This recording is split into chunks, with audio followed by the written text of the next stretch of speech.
Welcome back, my $1 billion baby, to today's episode. I'm your host, Tara Electra, and on this episode, I'm so excited to share with you a way that I have learned to completely change my life with limiting beliefs that used to hold me back. I've created tools now that have given me the ability to reach the goals I want to reach. So, like I said, I'm not joking around. This is such powerful information. You should listen closely to this episode if you want to attain any goals or even be your best version in life. Let me rewind. We obviously have different things that we believe that we've grown up with that have created patterns and made us be who we are now, right? And sometimes we don't even know what beliefs we're holding on to because we've had them from such a young age that we don't even know how it's creating our reality, right? And sometimes you can have a limiting belief that literally paralyzes you in certain situations to move forward. You just know you feel this negative feeling every time you're about to ask for a raise from your boss. This feeling of, oh, maybe I'm not good enough for this, or I don't deserve that. Those feelings that come up are limiting beliefs. And a lot of us just have that feeling and push it to the side and ignore it, right? And we don't really fully understand where that came from and what part of our life we took on that belief. But what I do know now is that every single belief that we have is literally creating our world. So it's so important to really recognize what beliefs you actually have. And do you actually want to keep those beliefs or not? So I'll tell you kind of a story with me of how I really learned how to see what limiting beliefs I had and to transform them to actually be my strength. A while back, I got very into like spirituality and learning, about myself and how to really shape my own reality and about manifesting and all that stuff. And I always knew that I wanted to do something amazing with my life. On a previous episode, I did talk about how I was held back. And that did, really shape me not feeling smart enough or good enough. And that has been a pattern through my life, but I didn't know in which ways it was affecting me. So when I was around 19 or 20, I came up with an idea for a business, and it was actually an app. And it was such a cool idea. I was so excited about it. Me and my sister came together, built the whole thing, came up with all these ideas for it, and I literally built what it would look like, all the interface, everything, how it would work, came up with a name. And as I was like really pushing it forward, I was like, I want someone that, can really help us take this to the next level. So I brought the idea to a friend of mine, and he had a college degree and looked great on paper, and he helped a lot. But when it came down to it, I knew we had to get investors if we wanted to make this a reality.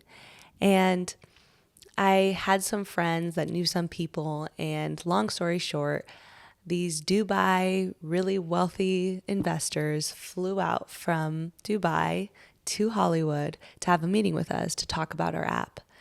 And the night before, I was sitting with the other partner I brought in, and he said, who's going to be the face of this company and the CEO?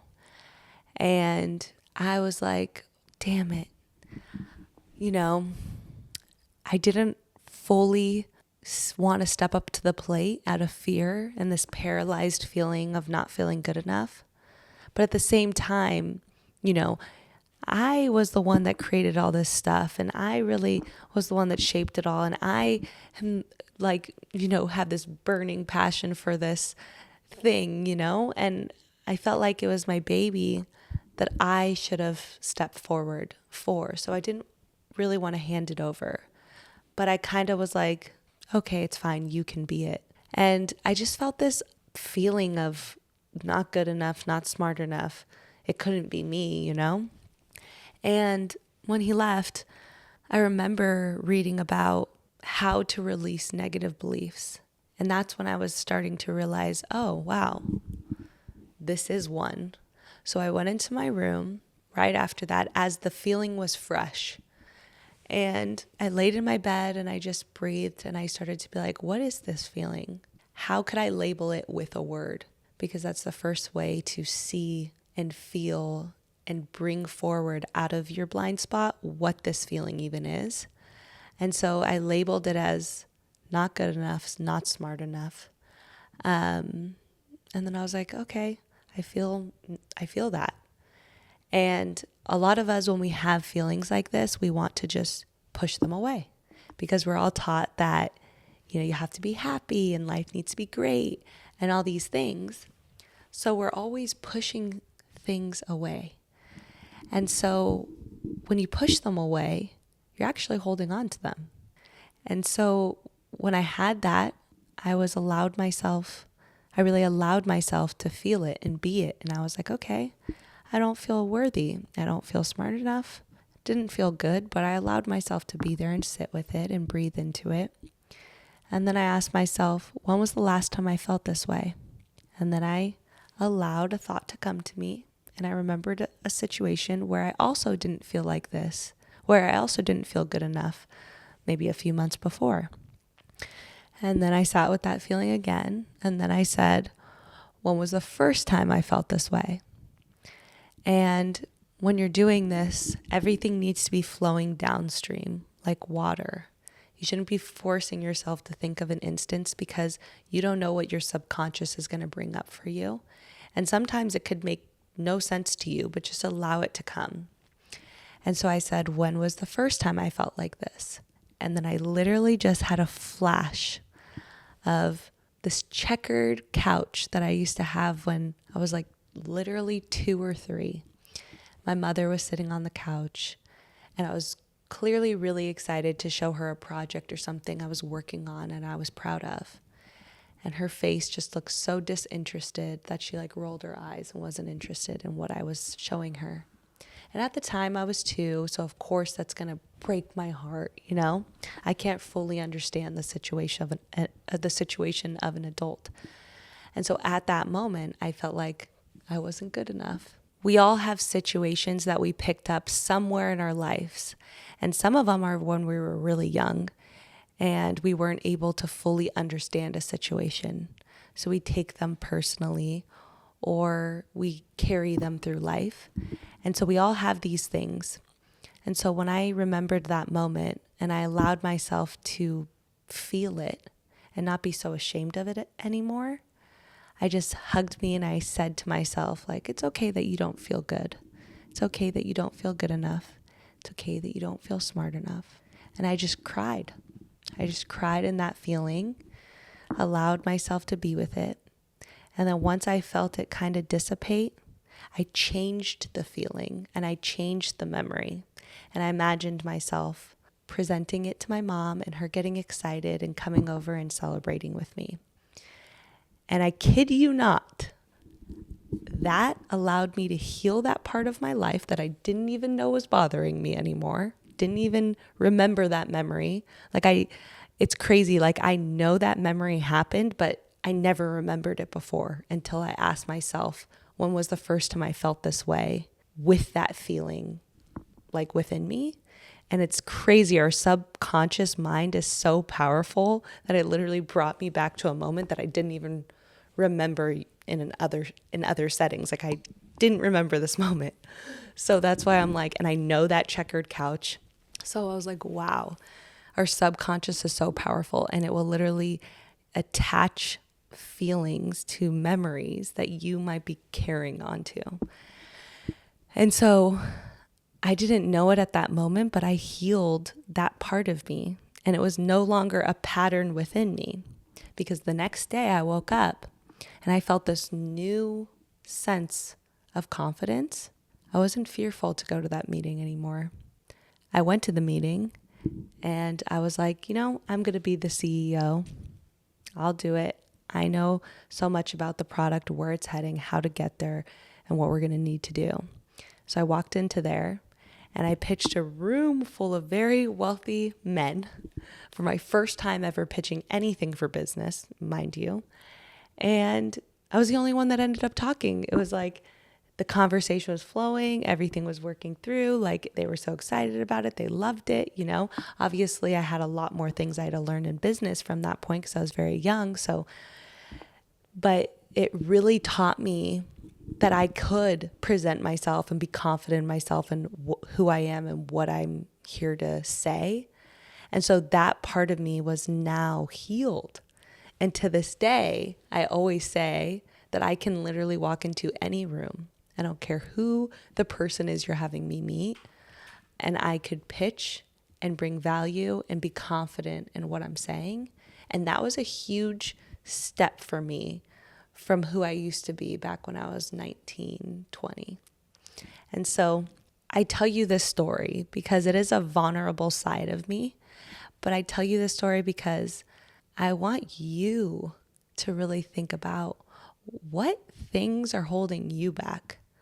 What patterns do you constantly repeat that you don't even know where they came from? Are they even really you, or was it just a memory you picked up and decided to keep? It's wild, right? You're literally creating your whole world based off things that happened when you were too young, potentially, to even fully grasp or understand the situation. And so my mom is my best friend and she loves me to pieces. And as a little kid, maybe I couldn't fully understand what she was going through with her own situation with work or whatever she had at that moment, right? But we don't know what things we're carrying into our futures until we decide to say, okay, why do I always say maybe I don't deserve a raise? Or why do I think, every guy's the same and they treat me bad? Or girls only like me for money, or have to have a lot of money to get a girlfriend? These are the things I hear some men say. And so why do you feel that way? Where did that belief come from?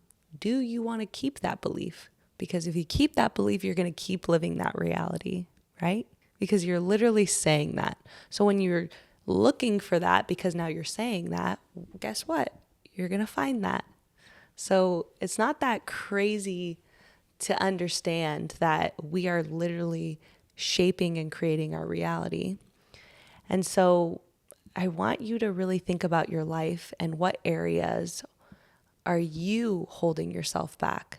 Is there something that is constantly comes up for you and makes you uncomfortable in certain situations?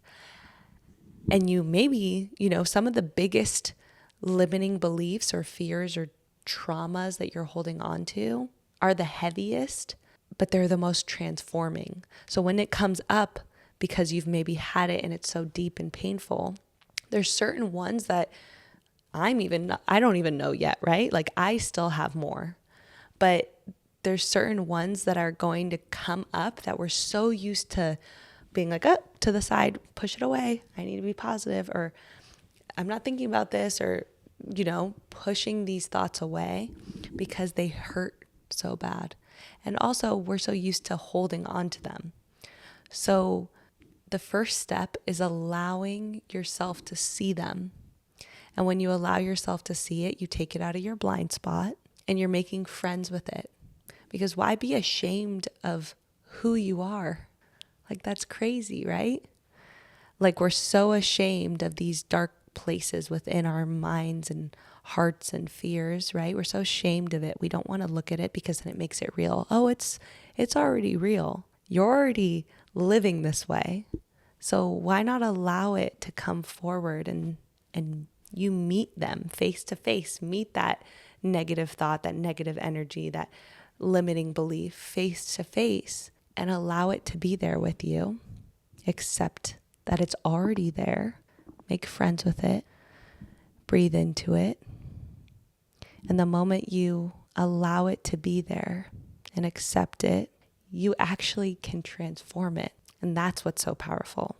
Because until you accept it, love it, and don't be so ashamed of it, you can't actually transform it. So, big pieces when you're going into figuring out a limiting belief is step 1, allow yourself to fully feel it. Like, cover yourself in that emotion. It's going to feel uncomfortable. Maybe it's like, abandonment issues. I feel like, a guy abandons you or a girl abandons you and you feel abandoned. Feel that feeling of feeling abandoned.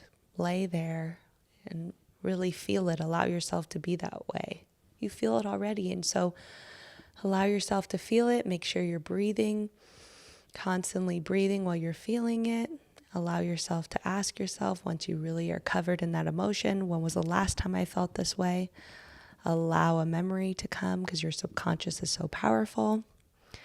And then once you're there into that memory, feel it again, breathe with it, and then say, when was the first time I felt this way? And allow your subconscious to naturally deliver a moment.